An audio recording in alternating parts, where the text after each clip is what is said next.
ओम नमः शिवाय। हर हर महादेव। आज आप सुनेंगे अश्विन मास महात्म्य का कथा अध्याय 28। हिमालय के शिखर पर स्थित दिव्य कैलाश पर एक समय माता पार्वती अपने प्रभु महादेव के साथ विराजमान थी। चारों ओर हिमानी प्रकाश झिलमिला रहा था।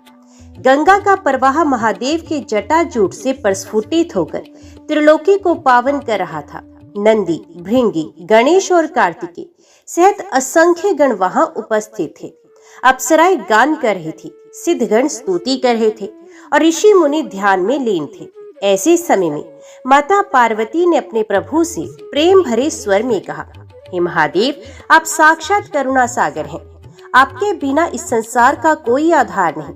आप ही आदि देव, आप ही जगत पिता और आप ही कल्याणकारी महेश्वर हैं। मेरे मन में ये जानने की जिज्ञासा उठ रही है कि अश्विन मास में प्रदोष व्रत का विशेष महात्म्य क्या है। कृपया मुझे विस्तार से बताइए कि इस व्रत को कौन, कैसे और क्यों करे, इसका फल क्या है। हे नाथ, मैं जानना चाहती हूँ कि प्रदोष काल की उपासना से भक्त को क्या लाभ मिलता है। कौन सी कथाएं इस व्रत से संबंधित हैं और क्या साधारण गृहस्थ भी इसका पालन करके मोक्ष को प्राप्त कर सकता है। शिवजी मुस्कुराए। उनकी जटाओं से प्रस्फुटित गंगा की धाराएं मानो आनंद से कलकल करने लगी। उन्होंने माता पार्वती का हाथ पकड़कर कहा, हे प्रिय, तुमने अत्यंत मंगलकारी प्रश्न किया है। ये प्रश्न केवल तुम्हारे लिए ही नहीं बल्कि समस्त मनुष्यों और प्राणियों के लिए कल्याण हेतु है। प्रदोष काल का अर्थ है सूर्यास्त के पश्चात वे अद्भुत समय जब दिन और रात का संगम होता है। ये समय देवताओं के लिए पूजनीय और साधकों के लिए सिद्धिदायक है। अश्विन मास में तो इसका विशेष महत्व है, क्योंकि इस मास में व्रत करने से देवता, पितृ और ऋषि सभी संतुष्ट हो जाते हैं। जो व्यक्ति श्रद्धा और भक्ति से इस व्रत का पालन करता है, वे पापों से मुक्त होकर सुख, संतान, धन, आरोग्य और अंत में मोक्ष को प्राप्त करता है। महादेव जी ने आगे कहा, हे पार्वती, प्रदोष काल में संपूर्ण लोकों के देवता मेरी आराधना के लिए उपस्थित होते हैं। उस समय यदि कोई मनुष्य शुद्ध आचरण से व्रत करता है, उपवास रखता है, दीप प्रज्वलित करता है और मेरा स्मरण करता है, तो वे पुण्य लोकों में पूजित होता है। जो व्यक्ति एक भी प्रदोष व्रत करता है, वे अश्वमेध यज्ञ के तुल्य फल का भागी होता है। जो 12 प्रदोष व्रत करता है, वे समस्त पापों से मुक्त होकर शिवलोक में निवास करता है। और जो जीवन भर इसका पालन करता है, वे पुनर्जन्म से मुक्त होकर मेरी शरण को प्राप्त होता है। इतना कहकर शिवजी ने पार्वती जी को कई कथाएं सुनानी प्रारंभ की, जिनमें चंद्रमा की कथा, समुद्र मंथन का प्रसंग, निर्धन ब्राह्मण की कहानी और राजा चंद्रसेन की लीला शामिल है। उन्होंने कहा, हे प्रिय, अब मैं तुम्हें एक एक करके प्रदोष व्रत की कथाएं सुनाऊंगा। इन कथाओं को सुनने मात्र से मनुष्य के जन्म जन्मांतर के पाप नष्ट हो जाते हैं।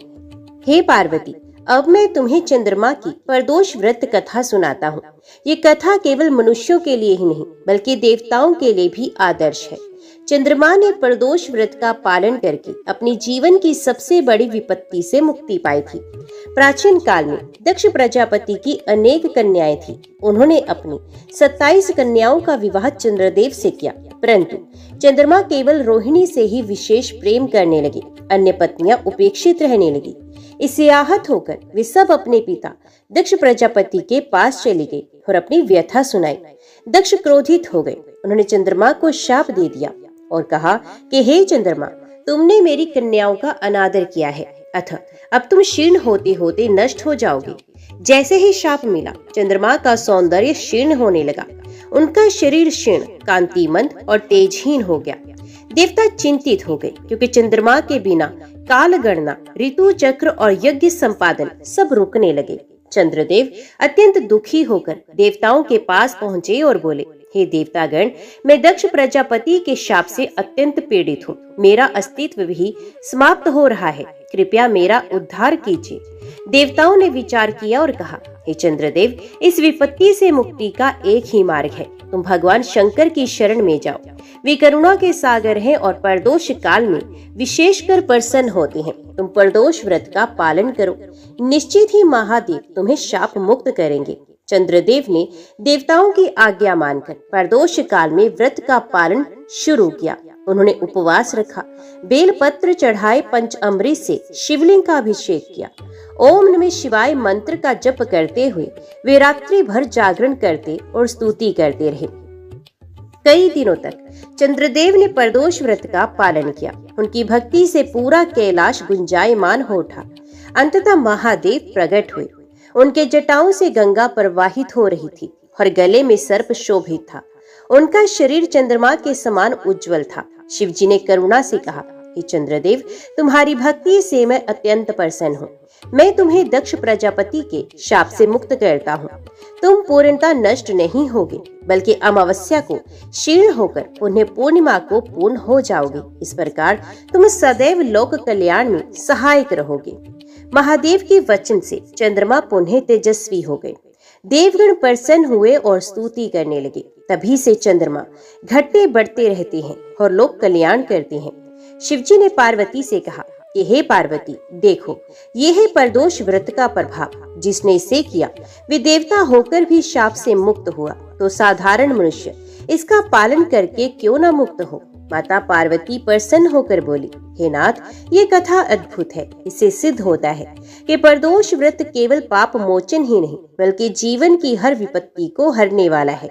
अब मैं आपकी और कथाएं भी सुनने की इच्छुक हूँ। शिवजी मुस्कुराए और कहने लगे कि हे पार्वती, अभी तो मैंने प्रथम कथा कही, अब मैं तुम्हें समुद्र मंथन और विष पान की कथा सुनाऊंगा, जिसमें प्रदोष व्रत का और भी महान महत्व सिद्ध होता है। एक समय देवताओं और असुरों में युद्ध हुआ। देवता दुर्बल हो गए और असुरों ने तीनों लोकों पर अधिकार कर लिया। देवतागण भयभीत होकर श्री हरि विष्णु के पास गए। भगवान विष्णु ने उन्हें उपाय बताया कि हे देवताओं, तुम असुरों के साथ मिलकर क्षीर सागर का मंथन करो। उससे 14 रत्न प्रकट होंगे, उनमें अमृत भी होगा। अमृतपान से तुम पुनः बलवान हो जाओगे। देव और असुर मिलकर मंदराचल पर्वत को मथनी और वासुकी नाग को रस्सी बनाकर मंथन करने लगे। मंथन से पहले अनेक रत्न प्रकट हुए, कामधेनु, ऐरावत, उच्च श्रवा अश्व, कौस्तुभ मणि, कल्प वृक्ष, अप्सराएं, धन्वंतरी, लक्ष्मी इत्यादि। परंतु अचानक समुद्र से भयंकर हलाहल विष प्रकट हुआ। वे विष इतना प्रचंड था कि उसकी ज्वाला से त्रिलोक जलने लगे। देव, असुर, ऋषि, नाग, किन्नर, गंधर्व सभी भयभीत हो गए। देवताओं को स्मरण हुआ कि प्रदोष काल में महादेव का स्मरण करने से सब संकट दूर होते हैं। ये सभी गगन भेदी स्वर से पुकार उठे, ओम नमः शिवाय, ओम त्र्यंबकाय नमः। हे महादेव, हमारी रक्षा कीजिए। देवगण उपवास और विनय भाव से प्रदोष व्रत का अनुष्ठान करने लगे। उन्होंने दीप प्रज्वलित किए, बेलपत्र अर्पित किए और भक्ति से शिव का ध्यान किया। उनकी प्रार्थना से प्रसन्न होकर महादेव प्रकट हुए। उनका रूप अद्भुत था। जटाओं में गंगा लहरा रही थी, मस्तक पर अर्धचंद्र सुशोभित था, गले में सर्प लिपटे थे, वक्षस्थल पर त्रिपुंड की रेखाएं चमक रही थी। देवताओं ने हाथ जोड़कर कहा कि हे नाथ, ये विष संपूर्ण लोगों को भस्म कर देगा, कृपया आप ही हमारी रक्षा करें। महादेव ने करुणा से कहा, हे देवताओं, डरो मत, मैं इस विष का पान करूंगा, इससे तुम्हें कोई भय नहीं रहेगा। इतना कहकर महादेव ने हलाहल विष को अपने कर कमलों में धारण किया और उसे पी लिया। परंतु उन्होंने विष को अपने गले से नीचे नहीं जाने दिया, उनके कंठ में ही स्थिर हो गया। विष की ज्वाला से उनका कंठ नीला पड़ गया। तभी से वे नीलकंठ कहलाए। शिवजी ने आगे कथा सुनाते हुए कहा कि हे पार्वती, देवताओं ने प्रदोष काल में मेरी आराधना की थी, इसी कारण मैं प्रसन्न हुआ और समस्त लोगों को विष से बचाया। यदि देवताओं ने उस समय प्रदोष व्रत ना किया होता तो संपूर्ण ब्रह्मांड नष्ट हो जाता। इसलिए प्रदोष काल को देव, ऋषि और असुर भी पूजनीय मानते हैं। ये काल साधकों के लिए परम सिद्धिदायक है। देवगण आनंद से झूम उठे। उन्होंने महादेव की स्तुति की। जय नीलकंठ महादेव, जय शंकर, जय शंभो। आप ही त्राता है, आप ही पीता है, आपके बिना लोगों का पालन संभव नहीं। गंधर्व गान करने लगे, अप्सराएं नृत्य करने लगी और देवगण प्रदोष व्रत की महिमा गाने लगे। माता पार्वती भाव विभोर हो गई। उन्होंने कहा, हे प्रभु, आपने संपूर्ण लोकों को बचाने के लिए विष पान किया। आपका यह त्याग और करुणा अद्वितीय है। अब मुझे निश्चय हो गया कि प्रदोष व्रत का पालन करने वाला कोई भी भक्त कभी अनाथ नहीं रहेगा।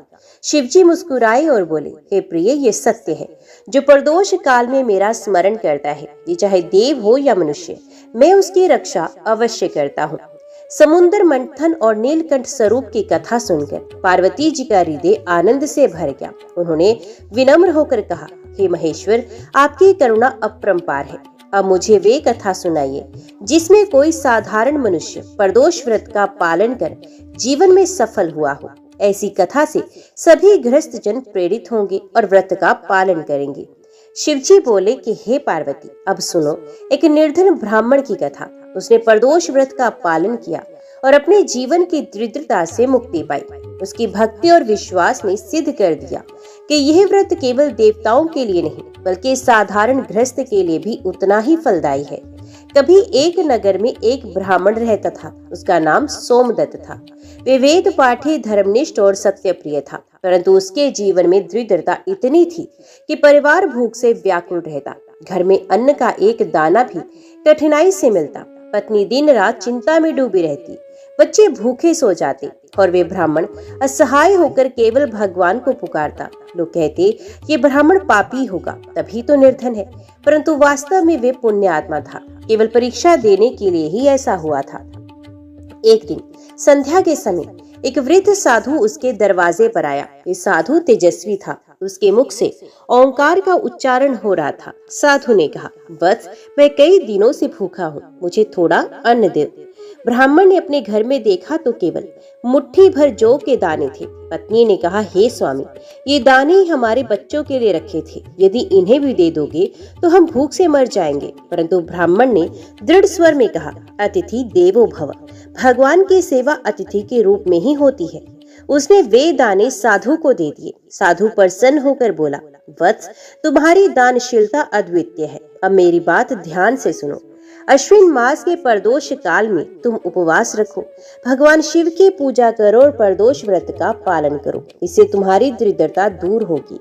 इतना कहकर साधु अदृश्य हो गया। ब्राह्मण समझ गया कि वे स्वयं महादेव का संकेत है। ब्राह्मण ने उसी दिन से प्रदोष व्रत का संकल्प लिया। वे दिन भर उपवास करता, संध्या को स्नान करके बेलपत्र, पुष्प, धूप और दीप से शिवलिंग का पूजन करता, ओम नमः शिवाय का जप करता और कथा श्रवण करता। पत्नी और बच्चे भी श्रद्धा से इस व्रत में सम्मिलित हुए। धीरे धीरे पूरा परिवार भक्ति में रम गया। कुछ दिनों के बाद एक धनी व्यापारी उस नगर में आया। उसने अपने रथों और गाड़ियों को ब्राह्मण के घर के पास रोक दिया। रात्रि में अचानक डाकुओं ने उस व्यापारी पर आक्रमण किया। व्यापारी भागकर ब्राह्मण के घर में शरण लेने लगा। ब्राह्मण ने उसे शरण दी और डाकुओं से रक्षा की। व्यापारी अत्यंत प्रसन्न हुआ और उसने कहा कि हे ब्राह्मण, तुमने मेरी रक्षा की है, मैं तुम्हें अपना सारा धन अर्पित करता हूँ। उसने अनेक स्वर्ण मुद्राएं, रत्न और वस्त्र ब्राह्मण को दिए। उस दिन से ब्राह्मण का घर धन धान्य से परिपूर्ण हो गया। उसकी दरिद्रता मिट गई, परंतु उसने कभी अभिमान नहीं किया। ये सदा प्रदोष व्रत करता और शिव नाम का स्मरण करता। नगर के लोग आश्चर्यचकित हुए और कहने लगे, देखो, ये वही ब्राह्मण है जो पहले निर्धन था, अब ये शिव कृपा से समृद्ध हो गया है। शिवजी ने पार्वती से कहा कि हे प्रिय, ये है प्रदोष व्रत का फल। जो निर्धन था वे समृद्ध हो गया, जो दुखी था वे सुखी हो गया। ये व्रत सबके लिए कल्याणकारी है।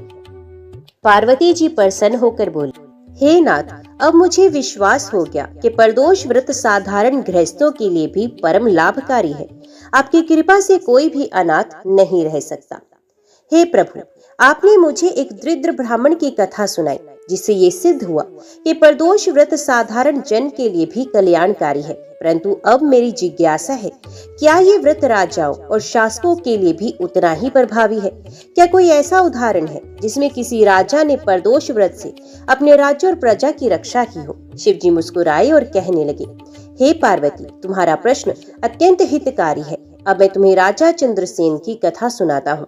उसने प्रदोष व्रत के प्रभाव से न केवल अपना राज्य बचाया बल्कि अपने शत्रुओं को भी पराजित किया।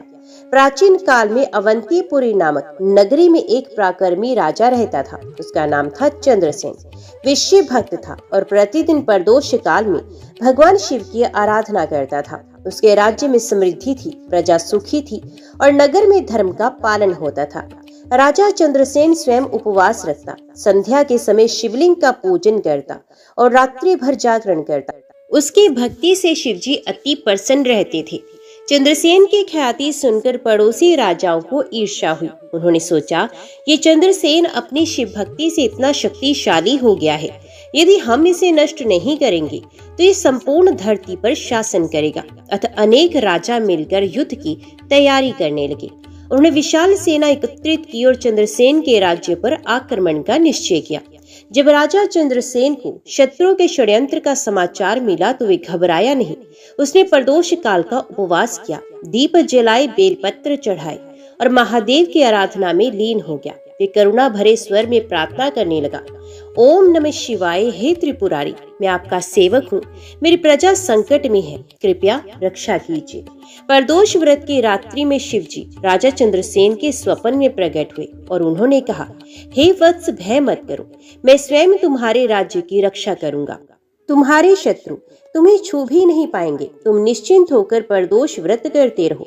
चंद्रसेन का हृदय विश्वास और आनंद से भर गया। दूसरे दिन शत्रु राजा अपनी विशाल सेना लेकर अवंतीपुरी पर चढ़ाए। उनके रथ, हाथी और घोड़े गर्जना कर रहे थे। प्रजा भयभीत हो गई, परंतु जैसे ही शत्रु सेना नगर की सीमा में प्रवेश करने लगी, वैसे ही आकाश से प्रचंड ध्वनि गूंजी, हर हर महादेव।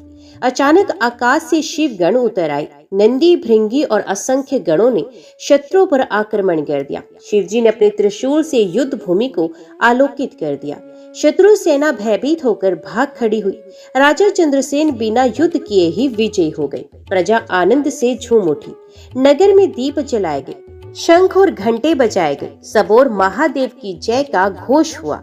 राजा चंद्रसेन ने प्रदोष व्रत की महिमा का गुणगान किया और अपनी प्रजा को भी इस व्रत का पालन करने के लिए प्रेरित किया। उसने दान, पूजन और उत्सव का आयोजन किया। शिवजी ने पार्वती जी से कहा कि हे पार्वती, राजा चंद्रसेन की विजय प्रदोष व्रत का ही फल थी। यदि उसने प्रदोष काल में मेरी आराधना ना की होती तो उसका राज्य शत्रुओं के हाथ चला जाता। इसलिए प्रदोष व्रत केवल निर्धन या गृहस्थ ही नहीं, बल्कि राजा और शासक के लिए भी परम आवश्यक है। जो शासक प्रदोष काल में उपासना करता है, उसका राज्य सुरक्षित रहता है और प्रजा सुखी होती है। माता पार्वती प्रसन्न होकर बोली, हे नाथ, अब ये सिद्ध हो गया कि प्रदोष व्रत सबके लिए समान फलदायी है। इस व्रत से निर्धन समृद्ध होते हैं और राजा अपने राज्य की रक्षा करते हैं। ये व्रत तो वास्तव में संसार का कल्याण करने वाला है। हे महादेव, अब ये स्पष्ट हो गया कि प्रदोष व्रत राजाओं और शासकों के लिए भी रक्षक है। परंतु मेरा एक और प्रश्न है, क्या ये व्रत साधारण गृहस्थ स्त्रियों के लिए भी उतना ही लाभकारी है? कृपया कोई ऐसी कथा सुनाइए जिससे गृहिणियां भी प्रेरणा प्राप्त करें। शिवजी बोले, हे गिरिजा, सुनो, अब मैं तुम्हें एक साधारण गृहिणी की कथा सुनाता हूँ। उसने श्रद्धा और विश्वास के साथ प्रदोष व्रत किया और उसके जीवन में अद्भुत परिवर्तन हुआ। किसी नगर में एक ब्राह्मण परिवार रहता था। उस परिवार की स्त्री अत्यंत धर्मनिष्ठ, पतिव्रता और विनम्र स्वभाव की थी। उसका नाम सुधा था। सुधा दिन रात गृह कार्य में व्यस्त रहती, परंतु वे सदैव भगवान शिव का स्मरण करती। उसके पति वेद शास्त्रों का अध्ययन करते, परंतु घर में संपन्नता नहीं थी।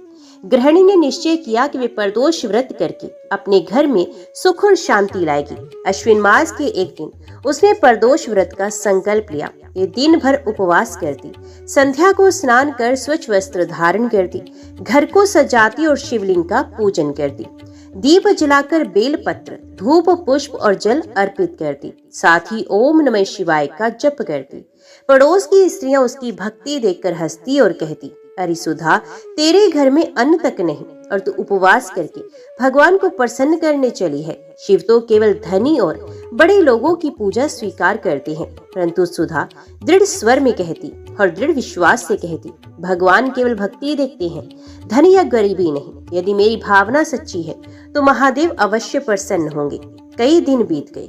सुधा ने निरंतर प्रदोष व्रत किया, परंतु घर की दरिद्रता जिसकी तस रही, उसके पति कभी कभी निराश होकर कहते, लगता है ये व्रत हमारे लिए कोई फल नहीं देगा, परंतु सुधा धैर्य से उत्तर देती, शिव की कृपा पाने में समय लगता है, हमें धैर्य रखना होगा। एक दिन प्रदोष काल में जब सुधा पूजन कर रही थी, तभी द्वार पर एक साधु आया। वे भूखा था और भोजन मांग रहा था। सुधा ने देखा कि घर में केवल थोड़ा सा उबला हुआ चावल बचा है। उसने वह चावल साधु को अर्पित किया। साधु ने प्रसन्न होकर आशीर्वाद दिया कि हे पुत्री, तेरी श्रद्धा अद्वितीय है, बहुत शीघ्र ही तेरे घर से दरिद्रता दूर होगी। फिर साधु अदृश्य हो गया।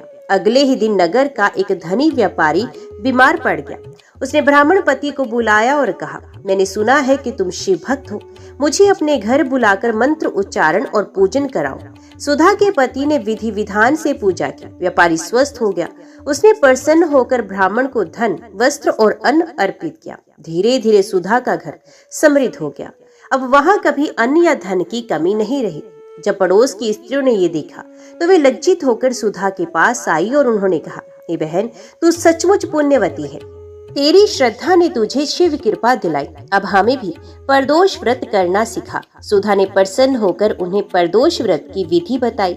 धीरे धीरे पूरे नगर में स्त्रियां ये व्रत करने लगी। शिव जी कहते हैं कि हे पार्वती, देखो, एक साधारण गृहिणी ने केवल श्रद्धा से प्रदोष व्रत किया और उसका जीवन बदल गया। इसलिए ये व्रत ना पुरुषों तक सीमित है, ना ही धनवानों तक। ये व्रत हर गृहिणी, हर स्त्री, हर गृहस्थ के लिए कल्याणकारी है। जो स्त्री प्रदोष काल में मेरा पूजन करती है, उसका परिवार सुखी होता है, पत्नी व्रता और सौभाग्य स्थिर रहता है और उसके घर में दरिद्रता कभी नहीं रहती। माता पार्वती प्रसन्न होकर कहती हैं कि हे नाथ, अब ये सिद्ध हो गया कि प्रदोष व्रत ही जीवन का सबसे बड़ा संबल है। ये व्रत स्त्रियों के लिए तो विशेष कल्याणकारी है। अब मैं भी स्त्रियों को इस व्रत के पालन के लिए प्रेरित करूंगी। परंतु मेरी एक जिज्ञासा है कि यदि कोई कुमारिका जो अभी विवाह योग्य हो ये व्रत करे तो उसे क्या फल मिलता है? कृपया ऐसी कथा सुनाइए।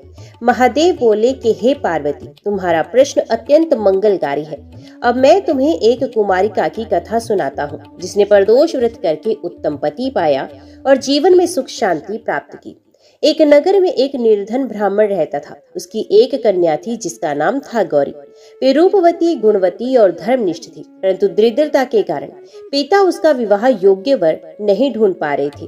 गौरी को अपने माता पिता की चिंता देखकर दुख होता। वे स्वयं भगवान शिव की शरण में गई। एक दिन गौरी ने निश्चय किया, मैं प्रदोष व्रत करूंगी। शिव जी कृपा करेंगे तो मुझे उत्तम पति मिलेगा और माता पिता की चिंता मिट जाएगी। उसने उपवास रखा। प्रदोष काल में स्नान करके स्वच्छ वस्त्र धारण किए। शिवलिंग पर जल, बेलपत्र और पुष्प अर्पित किए। भक्ति भाव से ओम नमः शिवाय का जप करने लगी। नगर की स्त्रियां हंसकर कहती, अरे गौरी, तेरे पिता निर्धन है, तेरा विवाह किसी योग्य वर से कैसे होगा? क्यों व्यर्थ ये उपवास करती है? परंतु गौरी दृढ़ विश्वास से उत्तर देती, शिव जी कृपा करेंगे तो सब संभव है। मेरा विश्वास है कि प्रदोष व्रत व्यर्थ नहीं जाएगा। कई दिनों तक गौरी ने प्रदोष व्रत किया। कभी भूख से व्याकुल होती, कभी लोग ताने मारते, परंतु उसने कभी व्रत नहीं छोड़ा। एक रात प्रदोष काल में उसने दीर्घ उपासना की। थककर शिवलिंग के समीप ही सो गई।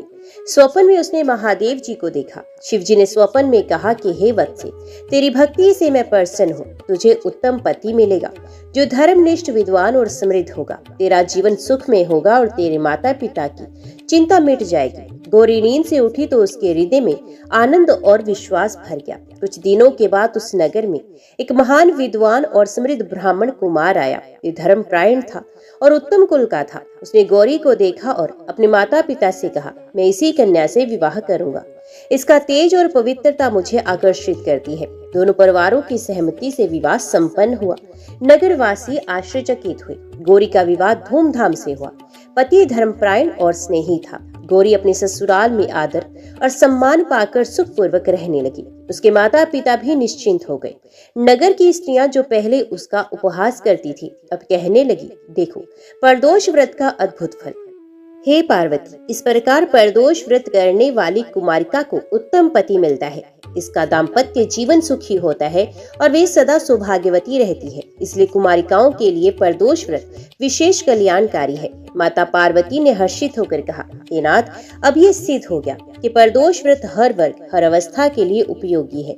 ये व्रत गृहिणी, कुमारिका, ब्राह्मण, राजा और साधारण जन सभी के लिए मंगलकारी है। ओम नमः शिवाय। हर हर महादेव। पुरातन काल की बात है, जब कैलाश पर्वत पर भगवान शिव और माता पार्वती सुखपूर्वक विराजमान थे। तब एक दिन माता पार्वती ने अत्यंत कोमल और भक्तिपूर्ण भाव से भगवान शिव से पूछा, हे देवादिदेव महादेव, आप त्रिलोकी के स्वामी हैं। आप ही ब्रह्मा, विष्णु और समस्त देवताओं के अधिपति हैं। मैं जानना चाहती हूँ, सावन मास में ऐसा क्या विशेष है जो समस्त ऋषि मुनि, साधक और गृहस्थ जन भी इस मास में केवल आपकी ही आराधना करते हैं। भगवान शिव मुस्कुराए, उनके नेत्रों से कृपा की वर्षा होने लगी। माता पार्वती के इस प्रश्न से वे अत्यंत प्रसन्न हुए। भगवान शिव बोले, हे पार्वती, तुमने अत्यंत गूढ़ प्रश्न किया है। सावन मास केवल एक मास नहीं, ये भक्ति का सागर है, कर्म का परिशोधन है और मोक्ष का प्रवेश द्वार है। जो भी भक्त इस मास में श्रद्धा से व्रत करता है, विशेषकर सोमवार के दिन, वे मेरे हृदय को प्रिय होता है। शिव की वाणी सुनकर पार्वती जी नतमस्तक हो गई। उनकी आंखों में भक्ति और प्रेम के अश्रु भर आए और वे बोली, हे नाथ, कृपा करके मुझे विस्तार से बताइए कि यह मास इतना पवित्र क्यों है। शिव जी ने तप्त हृदय से कथा आरंभ की, जिसका वर्णन स्वयं सूत जी ने नैमिषारण्य में ऋषियों को किया था। हे पार्वती, बहुत समय पहले की बात है, जब सृष्टि की रचना आरंभ ही हुई थी। चारों ओर अंधकार, भ्रम और अधर्म का बोलबाला था। तब मेरी शक्ति से सावन मास का अवतरण हुआ। ये वही मास था जब मैंने त्रिपुरासुर का संहार किया, नारायण को आत्मज्ञान प्रदान किया और एक महान भक्त को अपने दर्शन दिए। सावन मास शिव के तप और कृपा का मास। हे पार्वती, तुम जानती हो, जब मैं समाधि में वर्षों तक लीन रहता था, तब यही सावन मास था जब तुमने हिमालय पर कठोर तप करके मुझे पाया था। तुम्हारे प्रेम और समर्पण से ये मास श्रावण मास कहलाया और तुम्हारे व्रत से ये शिव को अर्पित हुआ। माता पार्वती ये सुनकर गदगद हो गई और उन्होंने कहा, प्रभु, यदि ये मास इतना दिव्य है तो कृपा करके इसकी महिमा मुझे कथा के रूप में सुनाइए, ताकि संसार के सभी लोग भी इस रहस्य को जान सके और आपके चरणों में श्रद्धा रखें। अब आरंभ होती है वे अद्भुत कथा, जिसे शिव जी ने माता पार्वती को सुनाया और जिससे एक सामान्य भक्त शिवलोक तक की यात्रा को कर सका। कैलाश पर्वत पर जब भगवान शिव माता पार्वती को सावन मास की महिमा सुना रहे थे, तब उन्होंने एक दिव्य कथा का वर्णन किया, जो भक्ति, तपस्या और शिव कृपा की अद्भुत मिसाल है। हे पार्वती, शिव जी ने गंभीर स्वर में कहा, बहुत समय पहले की बात है। अवंतीपुरी नामक एक पवित्र स्थान था, जहाँ एक वृद्ध ब्राह्मण अपने धर्मपत्नी के साथ निवास करता था। ये ब्राह्मण अत्यंत धार्मिक, शांत और नित्य भगवान के नाम का स्मरण करने वाला था, किंतु उसका जीवन दुखों से भरा था।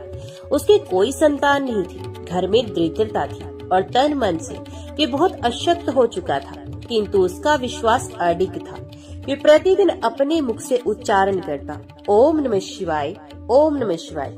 उसकी पत्नी भी अत्यंत श्रद्धावान थी। वे कहती, नाथ, हमारे पास धन नहीं, भोजन नहीं, परंतु यदि आपकी भक्ति सच्ची है तो एक न एक दिन स्वयं शिव जी हमारी परीक्षा लेंगे। सावन मास का प्रथम सोमवार।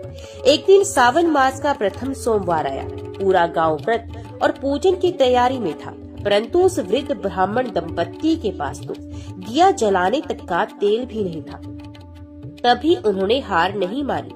पत्नी ने लकड़ियां बीन कर लाई और ब्राह्मण ने गंगा जल में तुलसी डालकर भगवान शिव का अभिषेक किया।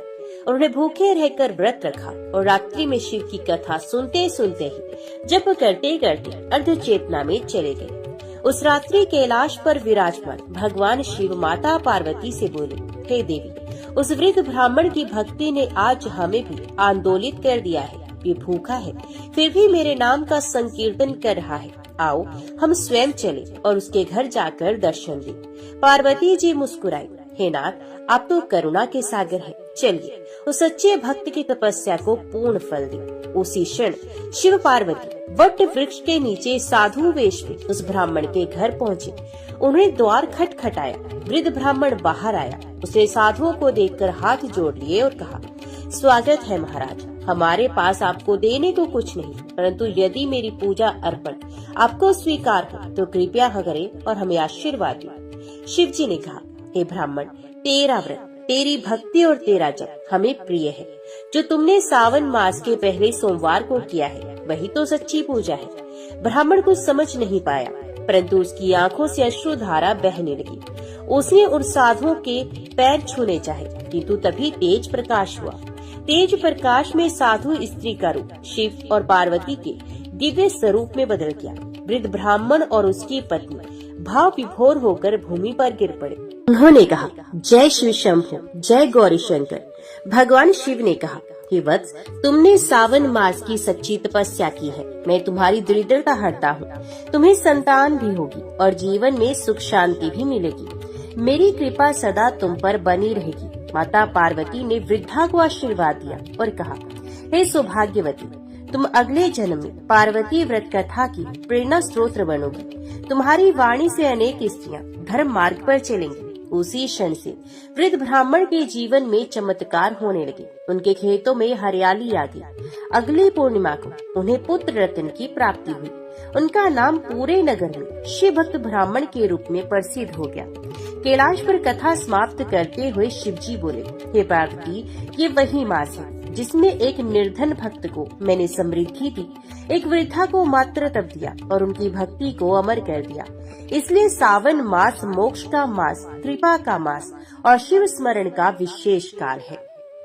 कैलाश पर्वत की दिव्य शांति में जब भगवान शिव ने वे कथा सुनाई तब माता पार्वती गहन चिंतन में लीन हो गई। उनके मन में कई प्रश्न उठे और वे बोली, हे भोलेनाथ, आपने जिस वृद्ध ब्राह्मण की कथा सुनाई वे तो एक भक्त का उदाहरण थी, परंतु क्या ये मास केवल ब्राह्मणों या तपस्वियों के लिए है? क्या गृहस्थ, स्त्रियां, बालक या वृद्ध भी इसकी कृपा पा सकते हैं? शिव जी प्रसन्न हुए और बोले, हे पार्वती, शिव भक्ति में भेद नहीं होता। मैं ना तो जाति देखता हूँ, न अवस्था, न धन, केवल श्रद्धा और भक्ति ही मेरे लिए सर्वस्व है। सावन मास वही महीना है जिसमें गृहस्थ भी तपस्वी बन सकता है, स्त्री भी ऋषि के समान पूज्य हो सकती है और बालक भी शिवलोक का अधिकारी बन सकता है। हे देवी, अब मैं तुम्हें एक बालक की कथा सुनाता हूँ जिसने केवल भक्ति के बल पर अपने जीवन की दिशा बदल दी। गौरीपुर नामक ग्राम में एक निर्धन ग्वाला बालक रहता था जिसका नाम था नागेश्वर। उसके माता पिता नहीं थे। वे दूसरों के पशु चराकर जीवन यापन करता था और हर दिन वे गायों को लेकर जंगल जाता और एक पीपल के पेड़ के नीचे बैठकर ओम नमः शिवाय का जाप करता। उसे शिव के बारे में किसी ने एक दिन गांव के मंदिर में कथा सुनाई थी। सावन मास में जो सोमवार का व्रत करता है, शिव को जल चढ़ाता है, उसके सारे दुख हर जाते हैं। किंतु उसके पास न जल था, न बेलपत्र, न ही पूजा की थाली। फिर भी उसने पास के कुएं से पानी लाकर एक काले पत्थर को शिवलिंग मानकर उस पर जल चढ़ाया और भूखा रहकर सोमवार का व्रत किया। उसका ये क्रम पूरे सावन चला। किसी ने न देखा, न सराहा, परंतु कैलाश पर विराजमान शिव ने सब देखा। सावन के अंतिम सोमवार की रात्रि में बालक नागेश्वर उसी पीपल वृक्ष के नीचे सो गया। तभी एक स्वप्न में उसे शिव और पार्वती के दर्शन हुए। भगवान शिव बोले, वत्स, तू बालक होते हुए तपस्वियों से अधिक तप कर रहा है।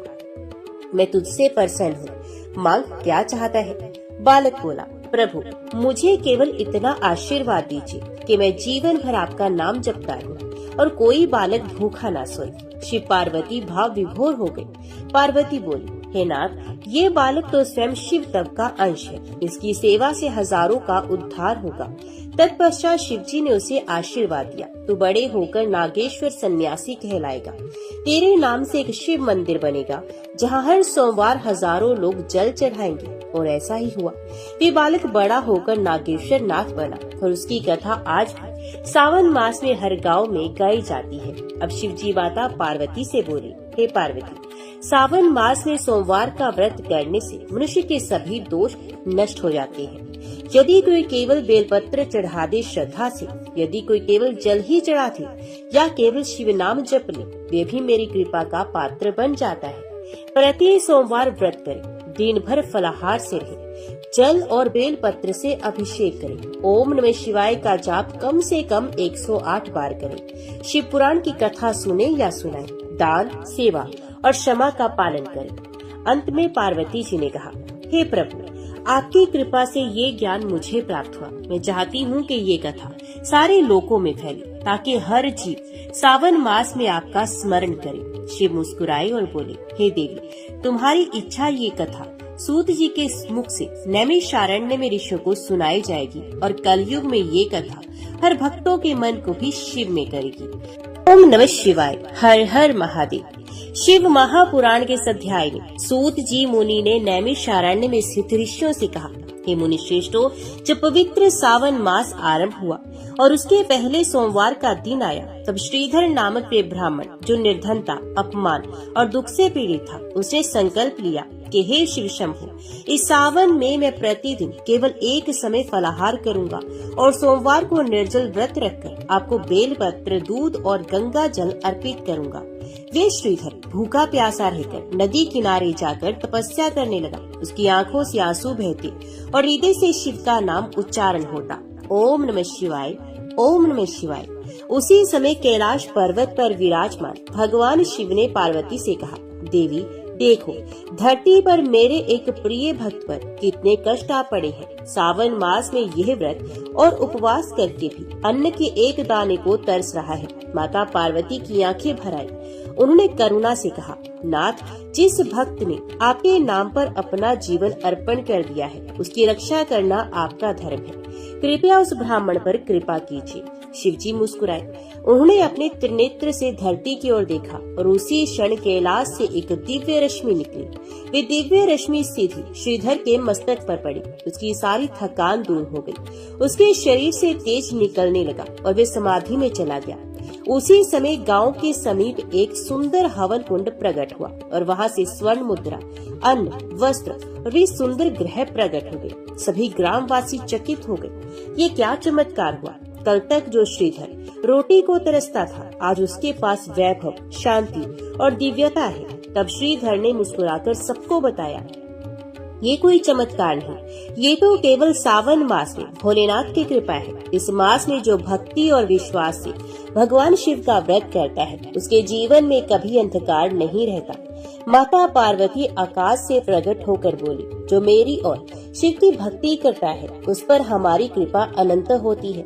सावन मास प्रिय का मास है, शिव रूप में प्रेम को पाने का मास है। इस प्रकार सावन मास के पहले सोमवार को भक्त श्रीधर के जीवन में नया सवेरा आया।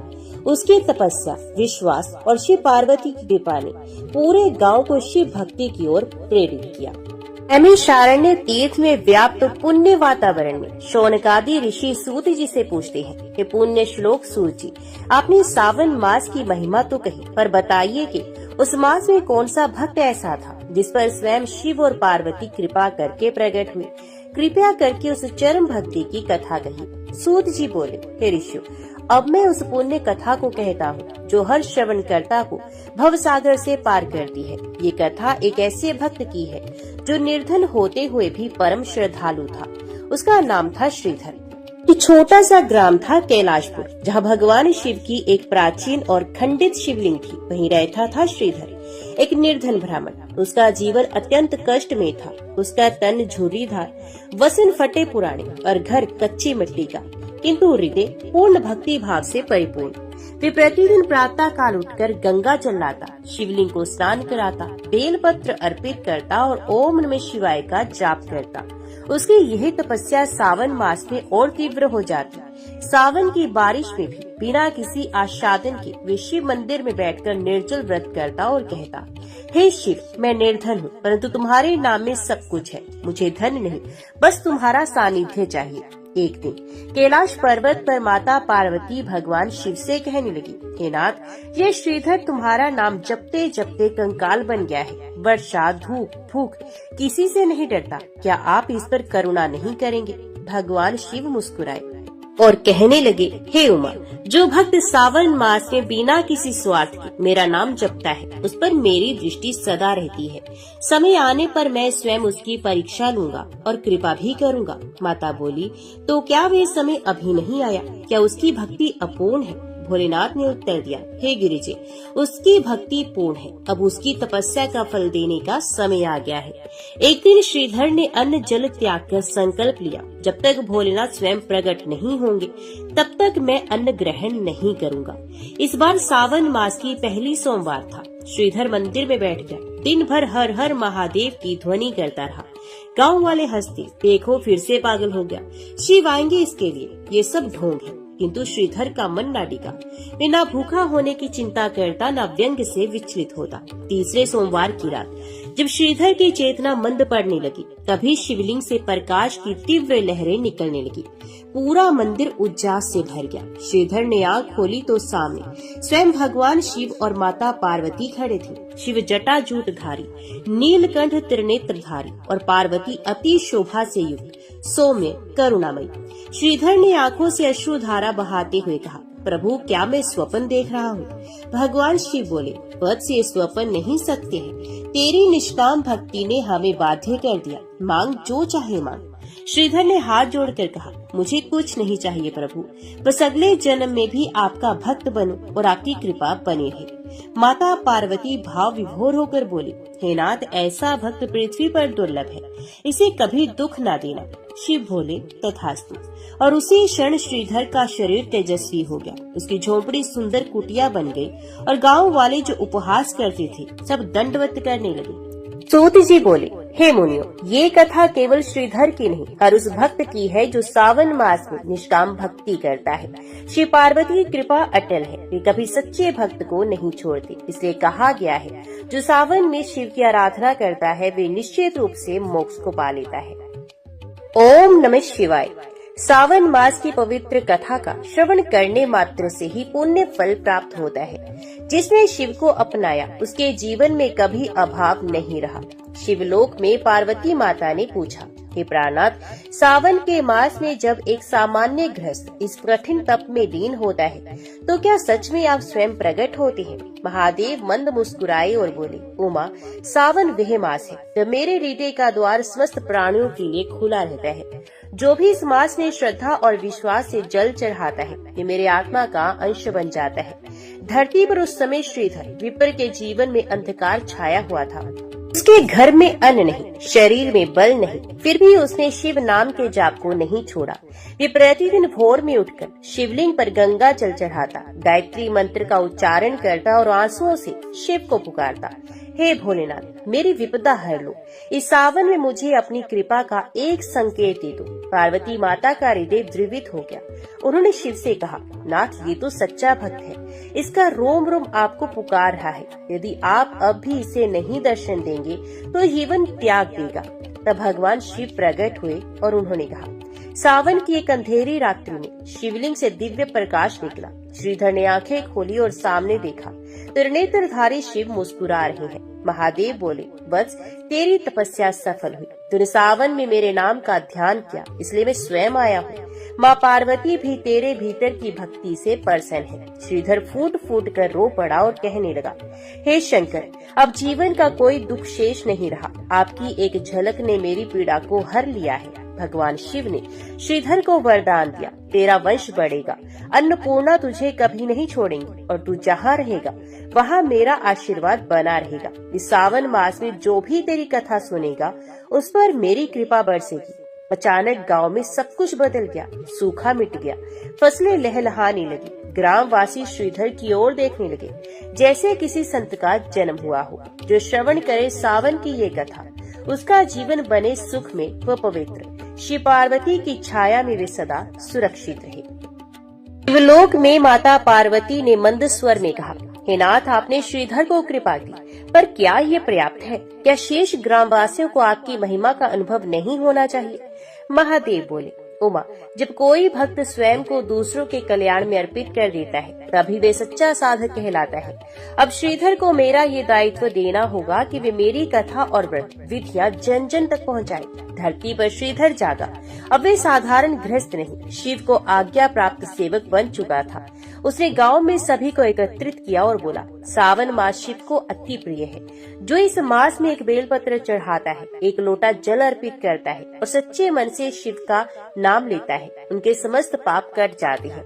एक किसान बोला, श्रीधर, हमारे पास समय नहीं, खेत सूखे हैं, घर में अन्न नहीं, और तुम कहते हो कि व्रत रखो। श्रीधर मुस्कुराया और कहने लगा, सावन का व्रत कोई दंड नहीं, ये तो आत्मा का आहार है। जो भोले को अर्पित करता है उसे 100 गुना लौटकर मिलता है। उसी दिन से गांव में परिवर्तन आरंभ हुआ।